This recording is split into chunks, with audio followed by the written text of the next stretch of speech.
there. So really good stuff. But for now, we have to figure out who is going to be flying Alliance Hornet 15. Right now, we've got RVB versus Shadow Cartel. Shadow Cartel, this will be their third match of the day. This will be RVB's second because they earned themselves a bye by having such a really good point differential. We can actually go to the teams who are on the field right now and start discussing some bans and potential tactics that these guys might use and who to watch out for. So, guys, what do you think is going to happen here? We see the Oneros band, we see the Scimitar band, we see the Guardian band. What do you feel these teams are going to do? Well, we can actually see them in the arena now. I don't know if we want to transfer over, but these bands are super interesting. It's almost like the opposite of what we normally see, and also no Basilisk ban is super interesting from either side. Obviously, one doesn't want the Battlegorn, as that's probably one of the most powerful ships that you can bring.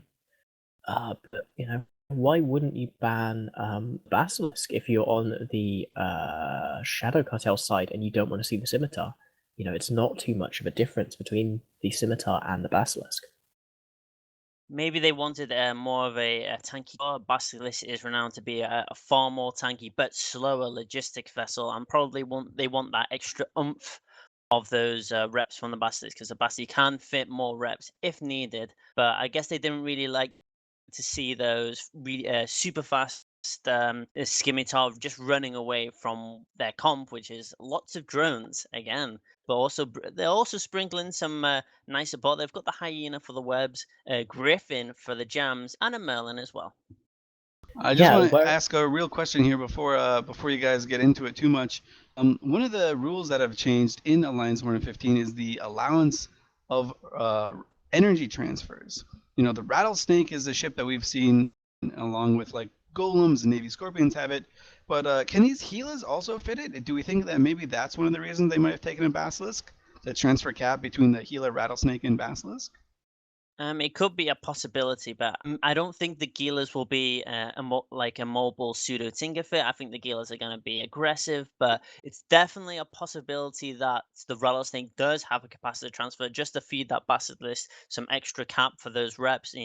Or he's probably like a propless pseudo Tinkerfit. Just have the Rattlesnake just feed it in capacitor, and the Gilas initially go ham trying to rush them. But see, Shield Ishtars and Shield Ishtars don't bode well against Oracles and Navy Harbingers. They've got that EM and thermal damage against Shield Galante, which is not very good. RVB bringing like a battle cruiser all in. From what I can see, they're bringing the started 2 Navy Harbingers, 2 Navy Brutixes, and 2 Oracles. They've also brought a Kitten and a Vigil as well for their supports. So it's going to be an interesting match, Lee. I want to see who RVB are going to primary first. Yeah, undermanned and no logistics here for RVB, so they're going to have to make that attack bar really, really work for them. We've heard earlier that the healers are super vulnerable, but are they going to be able to kill off enough DPS in time? We're really going to have to see.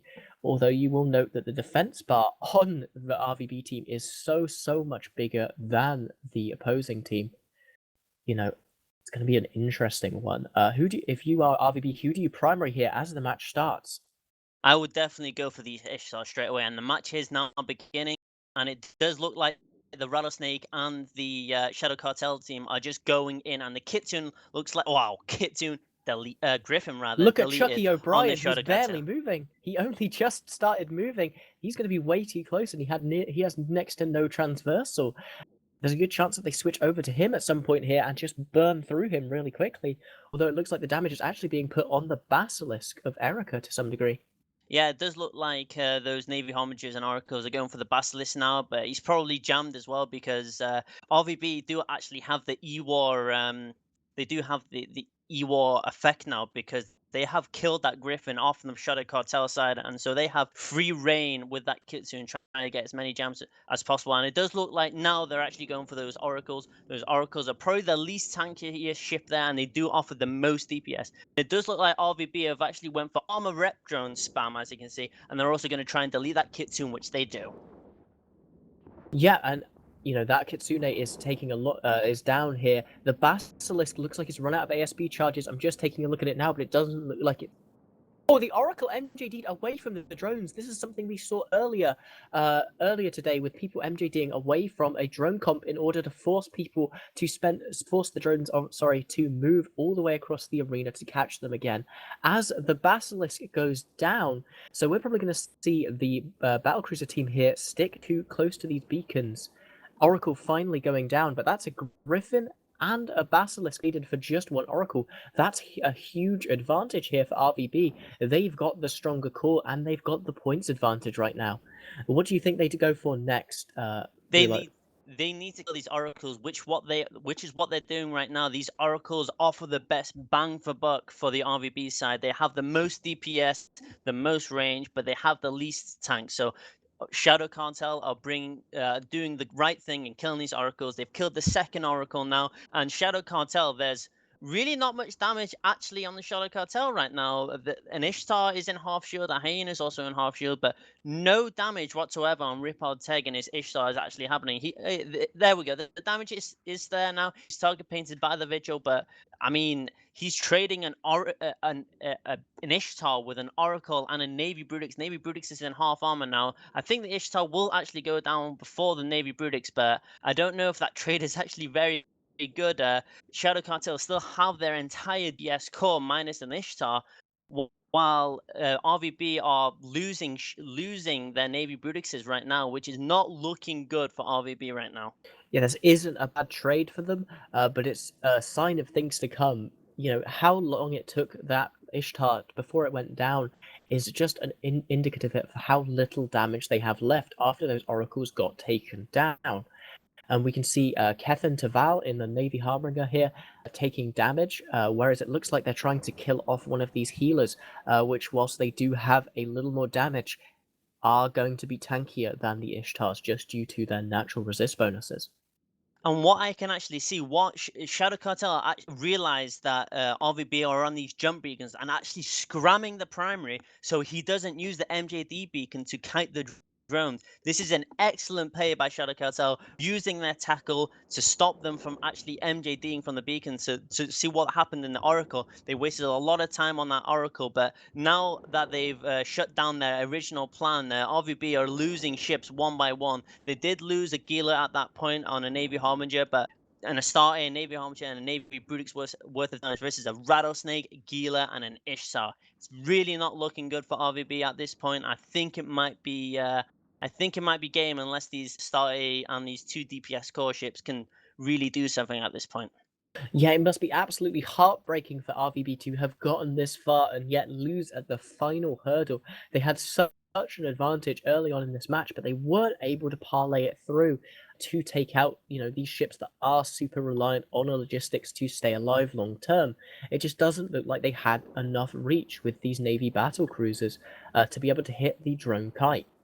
And meanwhile, this Merlin is just sitting here tackling things down. He's not taking a lick of damage, and he's doing God's work here. People from cowarding out from the firing line. Absolutely, he's tackling. He's got the tackle, the Navy Harbinger, and the Astarte right now. Looks like Shadow Cartel are just cleaning up this now. Shadow Cartel really actually turned around this match after the Oracle MJD, and they wasted so much time after their Bassi went down. It didn't matter anymore. They knew that they had to start tackling the RVB battlecruisers before they MJD, wasting that precious time with the drones traveling. And they got that Merlin. They started to scram the main primary target, and they did really well right there. They just basically used that drone control range on those Ishtars and those Gilas. Most likely those Ishtars and Gilas have drone link augmenters, increasing that drone range, and just stayed out of the range of those Navy battle cruisers, because the Navy battle Crews had to play this super defensively, had to stay on that MJD beacon, while the Shadow Cartel drone ships, they could have just kited 100 kilometer plus out of range of all these Navy Brutixes and Navy Harbingers and just having no damage on them whatsoever. Yeah, it looks like they were swapping in. They were bringing these healers and these Ishtars in super close so that they could use their utility mids, which they had scrams in order to get on top of these things. And then the second they got primaried, because they had no support, they were all in on their DPS here. They didn't have any mids left to tackle them down, so they could just run away the second they got primaried, mitigating huge amounts of damage. And as this Astarte goes down, you can't help but argue that Shadow Cartel very much deserves their place in the AT here this year. Absolutely. Honestly, in this match, I actually thought those shells would actually go down faster than they were actually doing. Those oracles can really put down the hurt, even from 70 kilometer plus. But these Ishtars just, they live to win at this point. Only one of them actually went down. Considering how squishy shield Ishtars are, especially in an 18 meta, they just survived. I mean, against like 2 Navy Hommages and 2 Oracles as well. That's fair dues to those Ishtars as well. But Shadow Cartel take this one 100 points to 42, and we'll send it back to the studio.